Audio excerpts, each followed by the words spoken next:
Салам замандаштар, амансыздарбы? Мен азыр эле Айгүл Айдарованын интервьюсун көрүп, видео кайрылуу жасаганга туура келди. Айгүл Айдарова айым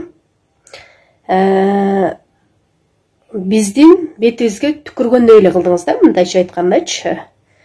Ошончо Бүтүн Кыргызстан партиясы менен депутат болуп барып, Розайым Нарматованы жакшы деле тааныбайм деп айтты да.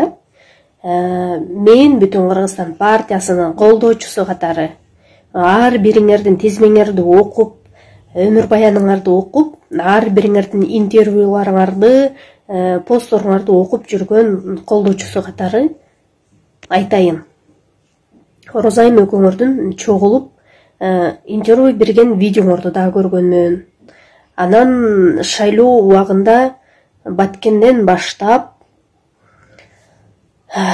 бир ай бою үйгүт ишинде чогуу дагы жүрдүңөр. Анан бул партияда биз карайбыз. Бул партияда кимдер баратат депчи. Сиз ушул партия менен баратам. Катарымда кимдер баратат деп ар бири менен таанышпадыңызбы? Анан ошол партиянын колдоочулары кемпир атыбыз кетип атат, депутаттар деп суранып,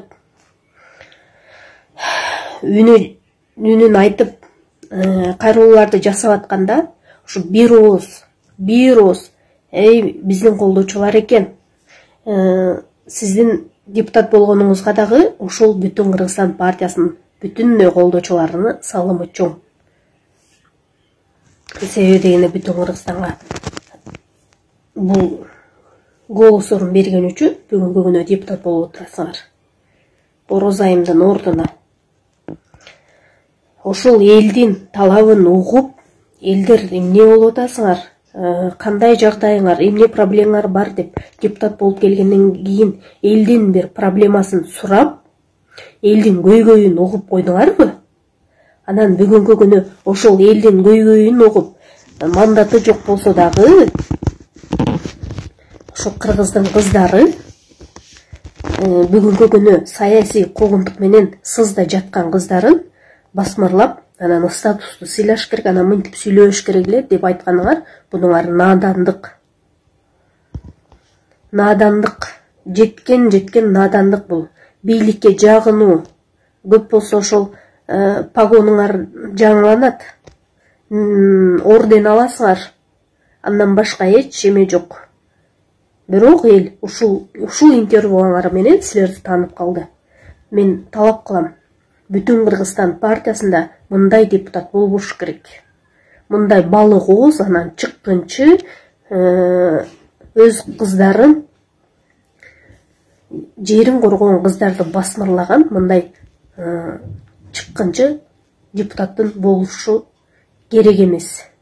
Айгүл айым, депутатыңызды, мандатыңызды тапшырыңыз дагы, бошотуп бериңиз башкага. Биз ошону талап кылабыз. Мен баарын чакырам, Бүтүн Кыргызстан партиясынын колдоочуларын баарын чакырам, талап кылгыла.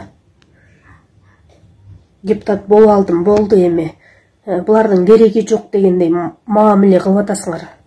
Бактагы адамдарга статусту сыйлаш керек, антыш керек деп. Ошол жогорку кеңешти, ошол жогорку статустарды кимдер келип алып булгап статусун түшүрүп атат? Силер ошолордун айткыла. Жакшы сөз менен дагы сын айтканды билет экенсиңер. Айткыла, статусуңарга ылайык иштегиле деп. Ошолорго айткыла, адамдык статусту кордобогула деп. Эң баалуу силердин ошол президенттик башкалык статусуңардан дагы эң жогору адам баалуулуктары. Бул Конституциядагы жазылган. Адам баалуулуктары адам статусун сыйлаганды үйрөнгүлө. Жер үчүн камалгандарды басмырлабай. Ошол кемпирабад боюнча бир ооз айтып, сөз айтып кое албаган адам бүгүн ошол кемпирабад үчүн ак жеринен сызда отурган, камалып, саясий куугунтук көрүп аткандарды бүгүн табалап интервью берип атасыңар. Уят, мындай депутаттар Бүтүн Кыргызстан партиясында болбош керек.